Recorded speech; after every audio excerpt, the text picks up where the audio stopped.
Hello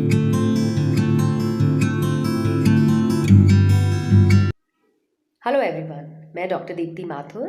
I am a neurophysiotherapist और आज हम डिस्कस करने वाले हैं second most common neurodegenerative disease. Any guesses? It is Parkinson's. Alzheimer's के बाद पार्किंसंस ऐसी डिजीज है जो कि बहुत कॉमन है और कहीं ना कहीं चाहे आपके नेबरहुड में, चाहे अपने रिलेटिव्स में, चाहे किसी क्लिनिशियन के लिए पेशेंट्स के रूप में कॉमनली आप देख लेते हैं कि पार्किंसन से लोग सफ़र कर रहे हैं और उससे परेशान हैं। तो आज हम ये डिस्कस करने वाले हैं कि एक्चुअली पार्किंसंस डिजीज़ होती क्या है और क्या क्लिनिकल फीचर्स हैं, कैसे इसको मैनेज किया जा सकता है, फिजियोथेरेपी कैसे इसमें हेल्प कर सकती है। तो सबसे पहले पार्किंसंस जो है वो एक क्रोनिक प्रोग्रेसिव डिजीज़ है नर्वस सिस्टम की, जिसमें डीजेनरेटिव डिजीज़ है। तो इसमें क्या हुआ कि ऐसा नहीं हुआ कि आज अफेक्ट किया डिजीज़ ने किसी भी तरह से बॉडी सेल्स को और एकदम से उसका इफेक्ट दिखने लग जाएगा, नहीं। इट इज़ प्रोग्रेसिव और बहुत लंबे समय तक चल के जाके तब ये बॉडी को इफेक्ट करना शुरू कर दिए और दिखाई देना शुरू होते हैं इसके जो भी सिम्टम्स हैं। तो it is chronic progressive disease and it is degenerative disease. ज़्यादातर बड़े एज में जैसे 65 प्लस पेशेंट्स में ज़्यादा देखी गई है। जेनेटिक्स एंड एनवायरनमेंट दोनों फैक्टर्स इसको अफेक्ट करते हैं। यंगर ग्रुप में जैसे 40s 45 में अगर देखी जाती है तो जनरली इसका जेनेटिक इफेक्ट ज़्यादा होता है। अब होता क्यों है इसमें, ये देखना चाहिए हमें कि डिजेनरेटिव डिजीज़ है तो ब्रेन का एक पार्ट है जिसको कि हम कहते हैं basal ganglia and substantia nigra. उसमें जो सेल्स होते हैं उनका डिजेनरेशन शुरू हो जाता है और उससे एक न्यूरोट्रांसमीटर सीक्रेट होता है जिसको कि कहा जाता है डोपामिन, जो रिस्पॉन्सिबल है कोऑर्डिनेशन के लिए एंड नॉर्मल मूवमेंट्स के लिए। तो जब डोपामिन का सिक्रेशन ही कम हो गया तो एक पर्टिकुलर पैथोलॉजी फॉलो करने के बाद जो कि एक बहुत बड़ा न्यूरो का ही पार्ट है, तो उस सिस्टम से गुजरने के बाद क्या हुआ कि धीरे धीरे कोऑर्डिनेशन एंड मूवमेंट्स खराब होने लग गए और वो दिखने भी लग गए। मेनली इसके जो फीचर्स हैं वो हैं ट्रैमर, ब्रेडिकाइनेसिया, पोस्चरल इंस्टेबिलिटी एंड एक और बहुत बड़ा टर्म जो है इसका फैक्टर वो है रिजिडिटी। इन सबको हम अभी डिस्कस करेंगे और हम ये भी डिस्कस करेंगे कि इसको 5 स्टेजेस में भी हम डिवाइड कर सकते हैं और ऐसा नहीं है कि हर पेशेंट उन 5 स्टेजेस से गुजरेगा। हो सकता है कोई पेशेंट केवल लेवल 3 तक ही पहुंचे, हो सकता है कोई पेशेंट लेवल 4 तक पहुंचे और कोई कोई पेशेंट लेवल 5 तक भी पहुंच सकता है। तो और जो फीचर्स हैं इसमें जिसमें कि रिजिडिटी, ब्रेडिकाइनेसिया एंड ट्रेमर के अलावा उसमें है जैसे कि गेट डिस्टर्बेंसेस होने लगते हैं, मतलब आपका चलने का तरीका डिस्टर्ब हो जाता है, स्पीच डिस्टर्ब हो जाती है, वॉइस डिस्टर्ब हो जाती है, ऑटोनॉमिक फंक्शंस जो होते हैं नर्वस सिस्टम के वो चेंजेस होने लगते हैं। जैसे कि मास फेस हो गया, स्वेटिंग ज़्यादा होने लग गई। दूसरी चीज़ स्वॉलोइंग में आपको प्रॉब्लम होने लग जाती है। कॉग्निटिव बिहेवियर जो कि आपका सोचने समझने का जो तरीका है, जो प्रोसेसिंग है ब्रेन में, वो डिस्टर्ब हो जाती है। मतलब बहुत सारी कंडीशंस हैं और एक बहुत बड़ी कंडीशन है डिप्रेशन। पेशेंट को डिप्रेशन भी होने लग जाता है एंड गैस्ट्रो इंटेस्टाइनल प्रॉब्लम्स होने लगती हैं, कार्डियोपल्मोनरी प्रॉब्लम्स भी होने लगती हैं। काफ़ी सारे इश्यूज हैं जो कि साथ के साथ चलते हैं। तो अगर पार्किंसंस को हमें ट्रीट करना है तो हमें ये सारे सिम्टम्स, जैसे जैसे सिम्टम्स दिखते रहेंगे वैसे वैसे उन सिम्टम्स को हमें ट्रीट करना पड़ेगा, तभी हम उसको अच्छे से मैनेज कर पाएंगे। दूसरी चीज़ ये, अब हम ये समझ लेते हैं ट्रैमर किसको कहा गया है, रिजिडिटी किसको कहा गया है, ब्रेडिकाइनेसिया क्या है, what is this all.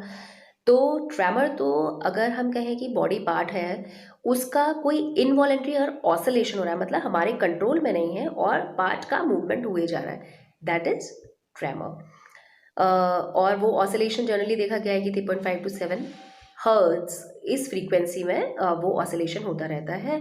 Generally unilateral होता है, बाद में वो दोनों तरफ हो सकता है, बॉडी के दोनों तरफ, एंड डिस्टल मतलब बाहर की साइड जो है उस एक्सट्रीमिटी में हैंड का, फिंगर्स का, उसमें ट्रैमर होना शुरू होता है पहले, बाद में वो कवर अप कर लेता है फीट, लेग्स को, जॉ को, हेड, नेक, इन सबको भी ट्रेमर दिखने लग जाता है, इस समय भी होने लग जाता है जैसे जैसे डिजीज़ प्रोग्रेस करती है।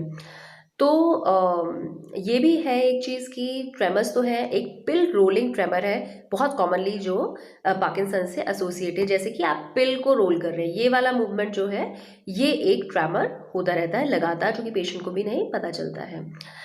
दूसरी चीज़ है रिजिडिटी। रिजिडिटी मतलब कि अगर हम पैसिवली, मतलब हमने पकड़ के किसी की मसल को, पेशेंट की मसल को स्ट्रेच करने की कोशिश की, तो थ्रू आउट द रेंज एक इंक्रीज रेसिस्टेंस मिलेगा, मतलब एक जैसे कोई रेसिस्टेंस दे रहा, नहीं करने की कोशिश हो रही है उस मूवमेंट को, वो रिजिडिटी कही गई। इसमें भी दो तरह की रिजिडिटी ज़्यादा कॉमन है, cogwheel and lead pipe. Cogwheel में क्या है कि कॉन्स्टेंटली, मतलब यूनिफॉर्म तरीके से आपको रिजिडिटी, मतलब में रेसिस्टेंस मिलेगा, लेकिन वो होगा क्या, इंटरमिटेंट, बीच में है रेसिस्टेंस, फिर नहीं है नहीं है, कॉगव्हील की तरह आपको लगेगा वो। और लेड पाइप में through out constant and uniform आपको रेसिस्टेंस लगेगा, जैसे आपने पैसिव स्ट्रेच किया मसल को थ्रू आउट द रेंज।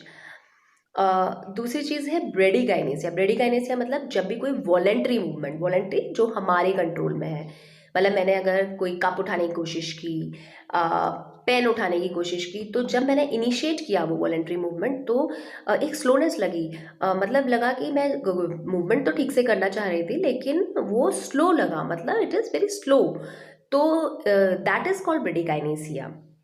और एकाइनेसिया किसको कहते हैं, जिसमें कि वॉलेंट्री मूवमेंट इनिशिएट ही नहीं हो पा रहा है, उसको एकाइनेसिया कहते हैं। तो ब्रेडिकाइनेसिया हुआ तो पेशेंट को जनरली किस तरह की प्रॉब्लम्स आती है, बेड में रोल करने में प्रॉब्लम आती है, फाइन मूवमेंट जैसे बटनिंग और अनबटनिंग ऑफ दी शर्ट्स, ये ऐसे ऐसे उनको पता चलने लगता है कि ये सारी प्रॉब्लम्स आने लगी हैं। इसके साथ साथ पोस्चरल इंस्टेबिलिटी होती है, डायनेमिक या स्टैटिक पोस्चर को मेंटेन नहीं कर पाते, स्कोलियोसिस हो जाता है पेशेंट्स को, एक साइड वर्टिब्रा कर्व हो जाती है। एंड दो तरह के गेट्स बहुत इंपॉर्टेंट है इसमें, shuffling gait and festinating gait. Shuffling gait में क्या होता है कि शॉर्ट स्टेप्स एंड आर्म के मूवमेंट कम हो गए, जो कि हम चलते समय आर्म के मूवमेंट करते हैं वो कम हो गए, तो वो shuffling gait. And festinating gate में क्या है, फास्ट मूवमेंट है, शॉर्ट स्टेप्स हैं, पोस्चर भी स्टूप्ड हो गया। स्टूप पोस्चर भी बहुत एक कॉमन है कि आगे की तरफ झुकता चला गया पेशेंट। तो उस समय क्या है कि ऐसा लगता है कि पेशेंट अपनी स्पीड थोड़ी फास्ट हो जाती है, क्योंकि वो कंट्रोल नहीं कर पाता अपने उस सारे सिस्टम को, कि स्टूप पोस्चर के साथ जब वो फास्ट स्टेप से एंड शॉर्ट स्टेप से चलता है तो फॉलिंग टेंडेंसी बढ़ जाती है ऐसे पेशेंट्स में। तो ये मेन फीचर्स हैं। और साथ में पेशेंट डिप्रेशन महसूस करता है, जो हेलुसिनेशंस भी फील करते हैं लेटर स्टेजेस में जाके।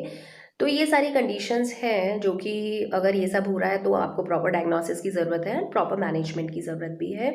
टाइमली मैनेजमेंट होगा तो आपकी रिकवरी अच्छी होती है। और स्टेजेस की बात कर लेते हैं। स्टेजेस में अगर फर्स्ट स्टेज माना गया तो माइल्ड सिम्टम्स हैं, थोड़ी बहुत प्रॉब्लम्स आने लगी नॉर्मल फंक्शनिंग में, एंड वन साइडेड ट्रेमर आपको दिखता है बॉडी में। सेकेंड स्टेज में दोनों तरफ ट्रेमर दिखता है एंड थोड़ा थोड़ा प्रॉब्लम्स बढ़ने लगती हैं डेली एक्टिविटीज़ की। थर्ड स्टेज में बैलेंस कंप्रोमाइज़ होने लगता है, फॉलिंग टेंडेंसी बढ़ जाती है। फोर्थ स्टेज में पेशेंट को वॉकर की ज़रूरत पड़ती है चलने के लिए, एंड फिफ्थ स्टेज में wheel chair mount and nursing care की ज़रूरत पड़ सकती है। हर पेशेंट उस सब दौर से गुजरेगा ये ज़रूरी नहीं है। तो मैनेजमेंट बहुत इंपॉर्टेंट है कि टाइमली उसको मैनेज कर लिया जाए। फिजियोथेरेपी इसमें बहुत बड़ा रोल प्ले करती है, मेडिकल ट्रीटमेंट तो है ही, लेकिन इसके साथ साथ फिजियोथेरेपी इसलिए वर्क करती है कि जितनी भी हम चीज़ें अभी तक हम बात कर रहे हैं, चाहे वो पोस्चरल का हो, चाहे हमें फंक्शनिंग का हो, वॉलेंट्री फंक्शनिंग, इनवॉलेंट्री फंक्शनिंग, सब में हमें कहीं ना कहीं मसल एंड जॉइंट्स का यूज़ करना है, तो जिसमें फिजियोथेरेपी आपको हेल्प कर सकती है। मोटर लर्निंग के थ्रू दूसरी चीज़ हम पोस्चरल करेक्शन कर सकते हैं। एक्सरसाइज ट्रेनिंग में flexibility, stretching, relaxation techniques and strengthening exercises बहुत इंपॉर्टेंट हैं। गेट ट्रेनिंग होती है, लोकोमोटर ट्रेनिंग, कार्डियोपल्मोनरी ट्रेनिंग, ये सारी चीज़ें फिजियोथेरेपी के अंडर में आती हैं। एंड आपको ज़रूर फिजियोथेरेपिस्ट की, एक अच्छे फिजियोथेरेपिस्ट की ज़रूरत होती है if you are suffering from Parkinson's disease. तो कहने का यही मतलब है कि सारे सिम्टम्स को पता करना ही केवल ज़रूरी नहीं होता है, साथ में टाइमली उसको कैसे ठीक करना है वो भी आपको पता होना चाहिए। तभी हम किसी कंडीशन को ठीक से मैनेज कर पाएंगे और उसका नेगेटिव इम्पैक्ट अपने ऊपर कम से कम होने देंगे। तो आगे हम ये भी डिस्कस करेंगे कि कौन कौन सी किस तरह से हम एक्सरसाइजेस कर सकते हैं पार्किंसंस में। बाकी आज इतना ही रखते हैं ताकि आप केवल सिम्टम्स को जानें, और फिजियोथेरेपी भी इसमें बहुत बड़ा रोल प्ले करती है। इसको समझें और अपनी एक्सरसाइजेस प्रॉपरली शुरू करें। तो stay connected with us and stay happy, stay healthy. Thank you.